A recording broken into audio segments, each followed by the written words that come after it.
तो जी हाँ छात्रों, आपका एक बार फिर से स्वागत है आज के इस धुआंधार वीडियो पर। आपके देखिए सुबह के आपके यहाँ पे 8 आपके बज चुके हैं और 8 बजने के बाद आपको देखिए मैंने आपके यहाँ पे सेट आपका बी का प्रॉपर आपका A to Z आपका सोल्यूशन देने के बाद आपको मैं यहाँ पे आज के रियल पेपर का आपके यहाँ पे सेट आपका ए का आपका यहाँ पे आंसर देंगे। देखिए मैंने आपको यहाँ पे एक पार्ट आपका ऑलरेडी कंप्लीट कर दिया है और आपका यहाँ पे जो आपका पार्ट बनने वाला है पार्ट आपका यहाँ पे 3 आ चुका है और पार्ट 3 में एकदम हम यहाँ पे आपको 75 में आउट ऑफ 75 नंबर आपको यहाँ पे दिलाएंगे यदि आपने पूरा पेपर यहाँ पे कर लिया। तो आज के पेपर में आप यहाँ पे मौज करने वाले। चलिए फटाफट देखिए, आपको मैंने आपका सेट ए का मैंने आपको आंसर देखिए क्वेश्चन आपको यहाँ पे 6 से लेकर आपके प्रॉपर मैंने आपको इन सभी के आंसर आपको दे चुका है। मैं आपको यहाँ पे इन सभी के आंसर दे दिए हैं, ठीक है। यहाँ पे क्वेश्चन आपका 14 तक के आंसर मैंने आपको दे दिया है। तो फटाफट आपको 14 तक के आंसर आप एक बार सेट आपका यहाँ पे देखिए पार्ट आपका बी आपका ऑलरेडी डाल दिया गया है, जल्दी से देखिए। और यहाँ पे क्वेश्चन 15 से आपका आंसर स्टार्ट करेंगे और आपका लास्ट तक आंसर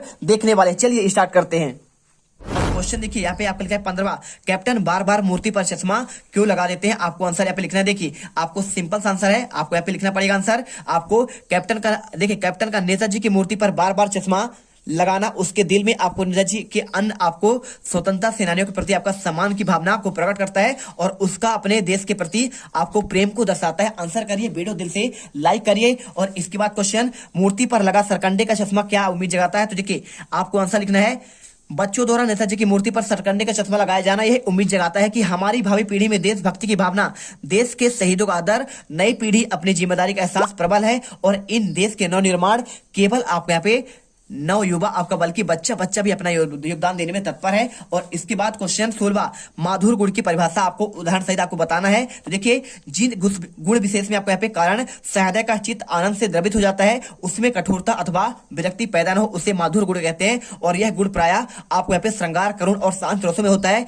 इस गुण में आपका संबद्ध रचना में टा वर्ग के लिए आपको यहाँ पे पंचम वर्ण आपको संयोग से बने दीर्घ शब्द आप लंबे पद नहीं होते हैं। और इसके बाद देखिए आपको यहाँ पे आपके उदाहरण, बीती बेबारी जागीरे, अंबर पर पनभट डुबोरी, तारा घट पर उषा नगरी, ठीक है। आंसर करना है। और इसके बाद अर्थ के आधार पर आपको यहाँ पे आपको क्या करना है, वाक्य का आपका भेद बताना है। आपको देखिए अर्थ के आधार पर आपका वाक्य कितने प्रकार होते हैं। पहले देखिए आपको यहाँ पे होता है 8 प्रकार के होते हैं, ठीक है। अर्थ आ से 8 और देखिए आपको ट्रिक याद रखना ना, तो अर्थ में देखिए आ से 8 होता है और आपका अर्थ, ठीक है। और एक आपका होता है रचना, तो रचना देखिए आपको रचना, रचना में 3 वर्ड है। आपको रचना प्रकार संयुक्त, मिश्रित और आपका सरल वाक्य, आपको रचना के आधार पर और अर्थ के आधार पर आपके 8 होते हैं। विधानवाचक, निषेधवाचक, प्रश्नवाचक, विस्मयादि बोधक और इसके बाद आज्ञावाचक, इच्छावाचक, संदेहवाचक और आपका संकेतवाचक, ठीक है। आप इसे करिए। और इसके बाद क्वेश्चन 17 देखिए लिखा है, माता का अचल शीर्षक की आपका उपयुक्तता बताना है। आपको आंसर करना है। कहानी में यह दिखाया गया है कि बच्चों की चाहे लाख अपने माता पिता के आपके समय व्यतीत करता हो, लेकिन भरपेट खाना तो उसे माँ ही खिला पाती है। बच्चा चाहे अपने पिता के आपके निकट हो, ठीक है, आपको निकट हो, लेकिन आपको यहाँ पे देखिए घोर विपत्ति आपको आने पर माँ की गोद पर आपको सुरक्षा महसूस होती है। आप यहाँ पे लिखना है। और आपको आगे लिखना है, आपको यहाँ पे देखिए इसलिए इस कहानी के लिए आपको माता का अचल शीर्षक उपयुक्त है। और मेरी राय में आपको यहाँ पे इसका एक और आपका उचित शीर्षक है सुनहरा आपका यहाँ पे आंचल, ठीक है। आपका सुनहरा बचपन आपको आंसर करना है। और इसके बाद क्वेश्चन देखिए, भोलानाथ अपने साथियों को देखकर सिसकना क्यों भूल जाता है। तो आपको आंसर लिखना है। देखिए यहाँ पे आपको आंसर मिलेगा, यहाँ पे आपको लिखना है, भोलानाथ अपने साथियों के साथ खेलने में गहरा आनंद मिलता है और वह साथियों की आपको हुल्लड़बाजी, शरारतें और मस्ती देखकर सब कुछ भूल जाता है और इसी मग्नावस्था में सिसकना भी आपका भूल जाता है। और क्वेश्चन 18 देखिए, निम्नलिखित आपको पद्यांशों का संदर्भ प्रसंग आपको व्याख्या करना है। कहीं सांस लेते हो, घर घर पर भर देते हो, उड़ने को नभ में तुम पर कर देते हो, आंख हटाता तू हट नहीं रही है, ठीक है। आपको ये क्वेश्चन दिखा है, आपको इसका आंसर देखिए आपको यहाँ पे लिख देना है। आपको संदर्भ और प्रसंग देखिए, आपको पहले आपको यहाँ पे प्रसंग दिख रहा है। आप यहाँ पे देखिए प्रसंग, प्रस्तुत कविता हमारी पाठ पुस्तक क्षितिज भाग 2 के संकलित की गई है। इसके रचयिता छायावादी आपके काव्यधारा के आपका प्रमुख कवि सूर्यकांत त्रिपाठी निराला है और इसे मूल रूप से आपका काव्य रचना राग बिरागी संकलित किया गया है। और इस कवि में इसे फागुन की मादकता को आपका प्रकट किया गया है, जिसमें सुंदरता उल्लास भी आपका विधाओं का फैला हुआ है। व्याख्या करना है आपको। कवि कहता है कि शरीर में फागुन की सुंदरता किसी भी प्रकार का समा नहीं पा रही है और महिमा के कण कण में फूट रही है। अपने रहस्यवादी भावों को आपको प्रकट करते हुए कवि कहता है, हे प्रिय, पता नहीं आप बैठकर अपनी सांस द्वारा प्रकृति के कोने कोने में सुगंध से भर रहे हैं। आप ऊंची कल्पना के आपके आकाश में उड़ने के लिए मन को पंख प्रदान कर देते हैं। आपको यहाँ पे लिखा है कल्पनाओं को जन्म देते, आपकी सुंदरता सब तरफ आपका व्याप्त है, अत्यधिक आकर्षक और सुंदर है। कवि कहता है कि उसके आंखों पर हटाना चाहता है परंतु वह दूर हट नहीं पा रही है, इस सुंदरता में मन बंद कर रह जाता है। ठीक है, और इसके बाद देखिए आपको यहाँ पे हमारे हरी हारिल की लकड़ी, आपको यहाँ पे ये वाला क्वेश्चन और इसका भी आपको यहाँ पे आपका पसंद आपको संदर्भ सहित आपको व्याख्या करना है। चलिए आपको यहाँ पे आपको ये क्वेश्चन दिखाते हैं और आपको यहाँ पे इसका आंसर भी दिखाएंगे। देखिए आपको आंसर आपको ये क्वेश्चन दिया गया है, आपको इसमें सबसे पहले आपको यहाँ पे प्रसंग लिखना है। हमारी प्रस्तुत पद हमारी पाठ्य पुस्तक में संकलित सूरदास के पदों से लिया गया है। गोपियों के आपके हृदय में श्री कृष्ण के प्रति आपका अपार प्रेम था। श्री कृष्ण को जब मथुरा जाना पड़ता है तो उन्होंने सखा आपका उद्धव के निर्माण के ज्ञान में देखिए निर्गुण ज्ञान पर सगुण भक्ति की विजय के लिए उन्होंने गोपियों के पास भेजा था। गोपियों ने उद्धव के निर्गुण ज्ञान को सुनकर अस्वीकार कर दिया और स्पष्ट किया कि आपका प्रेम तो केवल श्री कृष्ण के लिए ही था, उनका प्रेम आपका स्थिर नहीं है। और देखिए व्याख्या क्या है, आपको लिखना है श्री कृष्ण के प्रति प्रेम की आपका दृढ़ता को प्रकट करते हुए गोपियों ने उद्धव से कहा कि श्री कृष्ण तो हमारे लिए हारिल की पक्षी की लकड़ी के समान है, और अर्थात जैसे हारिल पक्षी सदा अपने पंजों पर लकड़ी पकड़े रहता है वैसा ही हम सदा श्री कृष्ण का ध्यान करती रहती है। हमारे मन वचन और कर्म पर आपके नंद नंदन आपके श्री कृष्ण के रूप आपकी स्मृति अपने मन पर कसकर पकड़ रखा है, अब कोई भी हमसे छुड़ा नहीं सकता। हमारे मन जागते सोते स्वप्न प्रत्यक्ष रूप से कृष्ण भगवान आपका रट लगाए रहते हैं, उन्हें सदा स्मरण करता रहता है। और उद्धव तुम्हारी योग की बातें सुनते ही हमें ऐसा लगता है मानो कड़वी ककड़ी खाली हो, अर्थात तुम्हारी योग की बातें हमें बिल्कुल अरुचिकर लगती है। तुम तो हमारे लिए योग रूपी आपकी बीमारी लेकर आए हो, हमने तो कभी देखा ना सुना और ना ही भुगता ही है। हम तो हमारी योग रूपी बीमारी से आपका परिचित है, और इस बीमारी को उन लोगों को जाकर दे दो जो आपके मन में सदा चकाई के साथ आपका चंचल रहते हैं। भाव हमारा तो कृष्ण से प्रेम के दृढ़ और स्थिर है, जिनका मन चंचल और वह योग की बातें स्वीकार कर सकते हैं। और इसके बाद क्वेश्चन देखिए यहाँ पे क्वेश्चन आपका 19वां, आपको यहाँ पे गद्यांश का संदर्भ आपका प्रसंग से व्याख्या करना है। आपको ये क्वेश्चन देख लीजिए, क्वेश्चन आपका यहाँ पे आपको 19वां लिखा है, आपको संदर्भ प्रसंग से आपको ये आपका इसका व्याख्या करना है। ये क्वेश्चन देखिए, आपको इसका आंसर आपको यहाँ पे ये मिल जाएगा। ठीक है, आपको आंसर दिखाता हूं। तो देखिए आपको आंसर आपको यहाँ पे हम आपको अथवा वाला दे रहे हैं, आपको यहाँ पे बाल गोविंद भगत वाले आपका यहाँ पे पाठ का आपका एक आप गद्यांश आपको इसका संदर्भ प्रसंग आपको व्याख्या करनी है। देख लीजिए क्वेश्चन, आपको आंसर आपको यहाँ पे मिल जाएगा। देखिए आपको यहाँ पे देखिए संदर्भ लिखना है, आपको प्रस्तुत गद्यांश हमारी पाठ्य पुस्तक क्षितिज भाग 2 के बाल गोविंद भगत नामक अध्याय से लिया गया है, और इसके रचनाकार रामवृक्ष बेनीपुरी है। और इसके बाद आपको लिखना है यहाँ पे प्रसंग लिखना, क्या लिखना है आपको यहाँ पे, इस प्रसंग में बाल गोविंद भगत जी सीधे आपके साधे चरित्र का आपका वर्णन किया गया है। और आपको यहाँ पे लिखना है इसके बाद आपका व्याख्या, खेती बाड़ी जुड़े आपके रहस्य बाल गोविंद भगत वेशभूषा आपके साधु नहीं लगते परंतु उनका व्यवहार साधु जैसा है। वे कबीर के भगत थे, कबीर के ही गीत गाते थे, उनके आपके बताए गए मार्ग पर चलते थे, वे कभी झूठ नहीं बोलते थे, वे कभी भी किसी निरर्थक बातों को आपको लड़ते नहीं थे परंतु गलत बातों को विरोध और करने में संकोच नहीं करते थे। वे कभी भी किसी चीज को नहीं छूते थे, ना ही व्यवहार में लाते थे। उनका सब चीज आपको साहब कबीर की थी। उनके खेत में जो पैदावार होती थी उसे लेकर कबीर के मठ पर जाते थे और वहां उन्हें प्रसाद के रूप में जो मिलता था उसी का अपना परिवार का निर्वाह करते थे। बाल गोविंद भगत की इन्हीं चारित्रिक विशेषताओं के कारण लेखक आपका उन्हें साधु मानता है। और इसके बाद क्वेश्चन 20वां, कोरोना काल में आपको लॉकडाउन का दृश्य आपको यहाँ पे अनुच्छेद लिखना है। आपको इसका आंसर देखिए आपको यहाँ पे ये मिल जाएगा। ठीक है, आप यहाँ पे देख लो आंसर, लॉकडाउन के प्रभाव बहुत गहरे हैं क्योंकि आपके इसे पूरे विश्व की अर्थव्यवस्था को आपका डमा गई।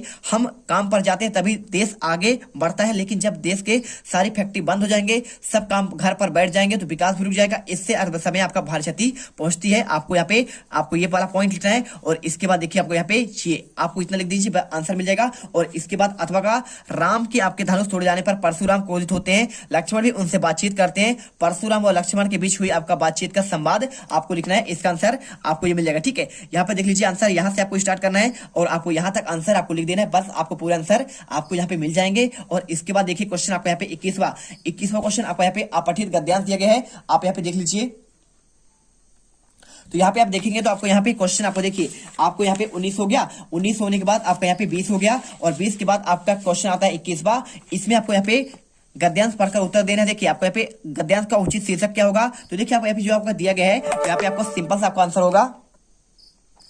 तो इसका पहले आप यहाँ पे शीर्षक लिखेंगे। देखिए आपको यहाँ पे हर एक क्वेश्चन का आपको आंसर देते हैं। देखिए शीर्षक होगा पहला सुख निरोगी काया, और इसके बाद अनमोल क्या है, तो अनमोल आपका यहाँ पे मानव शरीर आपका अनमोल है। आपको इसके अनुसार आपको पढ़ेंगे तो आपको समझ में आएगा। इसके बाद शुद्ध असली शब्दों का विलोम, देखिए शुद्ध आपको यहाँ पे शुद्ध का हो जाएगा आपका यहाँ पे अशुद्ध होगा, क्या हो जाएगा देखिए, शुद्ध का अशुद्ध और असली का आपका यहाँ पे नकली हो जाएगा। बस आपको आंसर कर देना है। और इसके बाद देखिए क्वेश्चन यहाँ पे अपठित पद्यांश को पढ़कर आपको यहाँ पे देना गगन तेरा यश फहरा, आपको इसका आंसर। तो देखिए आपको यहाँ पे ये क्वेश्चन आपको दिया गया है आपको यहाँ पे पद्यांश से, आपका इसका आंसर देखिए आपको यहाँ पे पहला लिखा है काव्यांश का शीर्षक क्या होगा, तो आंसर लिखना है आपको प्यारे भारत देश, और अपने आप में देश प्यार क्यों करते हैं, आंसर लिखना है देखिए इसे सुंदर आपका देश प्यार है इसलिए हमें आप भारतवासी, देख रहे यहाँ पे लिखा है इसलिए हम अपने आपको भारतवासी कहलाना पसंद करते हैं, अपने आपको भारतीय कहलाने में गर्व महसूस करते हैं, अनेकता में एकता, और हमारे सभी राज्यों में खूब खुशियां और दिल से स्वीकारते हैं, क्योंकि हमारा देश अनेक राज्य की संस्कृति, खान पान, रहन सहन, लोगों की आपका प्रतिभाओं का आपका मिलकर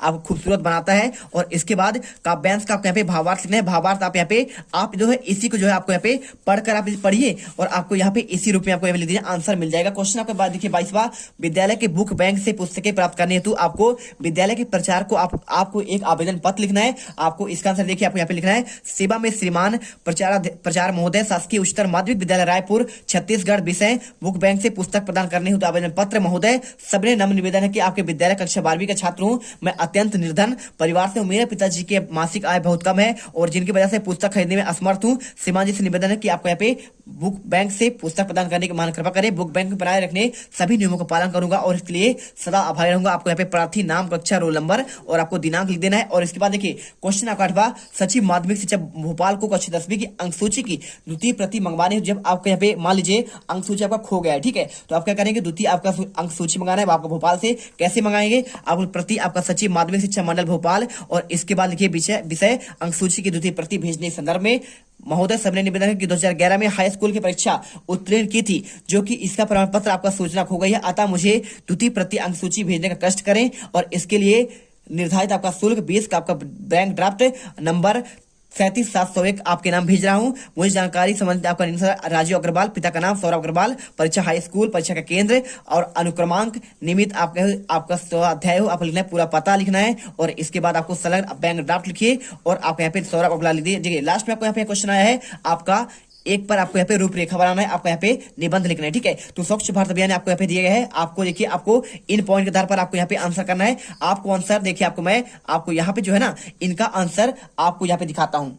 तो यहाँ पर देखिए आपको इसका आंसर मिल जाएगा। पहला आपको प्रस्तावना लिखना है, इसके बाद स्वच्छ भारत अभियान का परिचय और तीसरा पॉइंट स्वच्छ भारत अभियान की शुरुआत और आपका यहाँ पे स्वच्छ भारत आपका जुड़ा आपका गांधी का सपना हो गया और 5वां स्वच्छ भारत अभियान के उद्देश्य हो गए, स्वच्छ भारत अभियान की आवश्यकता हो गई, देश के स्वच्छ न होने के कारण, स्वच्छ को स्वच्छ बनाने के उपाय और स्वच्छ भारत अभियान के शामिल मंत्रालय उपसंहार। और आपको यहाँ पे देखिए पहला आंसर आपको यहाँ पे प्रस्तावना करिए, ठीक है, इसे पूरा लिख दीजिएगा। इसके बाद देखिए आपको यहाँ पे आपका अगला पॉइंट मिलेगा आपका स्वच्छ भारत अभियान का परिचय, आप यहाँ पे परिचय लिख दीजिए। आपका 1999 से चला रहा आपका यहाँ पे अभियान और इसके बाद देखिए यहाँ पे आपका स्वच्छ भारत अभियान की शुरुआत कब हुई, आपका 2 अक्टूबर 2014 को आपको यहाँ पे गांधी की 145वीं जयंती पर माननीय नरेंद्र मोदी ने यहाँ पे उद्घाटन किया। और इसके बाद देखिए यहाँ पे स्वच्छ भारत से जो आपका महात्मा गांधी सपना क्या था, आपको इसका आंसर देख लीजिए, पूरा लिखा है। और इसके बाद आपको ये लिखने के बाद आपको स्वच्छ भारत अभियान की आवश्यकता क्यों हुई, आपको देखिए आज यहाँ पे कितना स्टेशन जाएंगे कहीं भी जाएंगे आपका बहुत स्वच्छ और सुंदर मिलेगा।